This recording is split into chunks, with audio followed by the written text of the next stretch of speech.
Saya seorang pesara, warga emas. Masih sesuai ke untuk saya buat simpanan emas? Keistimewaan emas ini, ia tiada had umur dan sesiapa saja boleh miliki emas. Sekecil-kecil bayi baru lahir sehinggalah warga emas. Yang bergaji besar sehinggalah yang muflis. Warga asing dan juga warga Malaysia yang menetap di luar negara. Dalam hidup ini, tidak ada yang terlalu lambat kecuali bila kita sudah meninggal dunia. Jadi, jangan jadikan usia sebagai penghalang untuk anda membuat sesuatu. Sudah ramai pesara dan warga emas yang baru saja menyimpan emas. Sebenarnya terdapat banyak sangat fungsi emas. Bagi golongan muda, emas ini boleh dijadikan sebagai simpanan buat mereka yang sukar untuk menyimpan. Bagi golongan 30-an dan 40-an, emas ini boleh digunakan untuk capai matlamat kewangan seperti langsaikan hutang atau membeli rumah. Dan bagi pesara dan warga emas, emas ini adalah pelindung nilai simpanan anda. Simpanan yang banyak apabila dibiarkan dalam bentuk wang fiat, mungkin nampak keuntungan dalam bentuk dividen, tetapi nilainya jatuh setiap tahun dan akhirnya simpanan persaraan tidak mencukupi untuk menampung kos sara hidup anda. Emas pula kalis inflasi,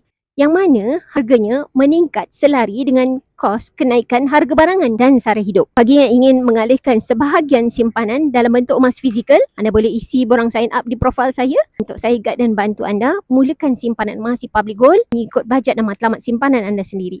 Jom simpan emas.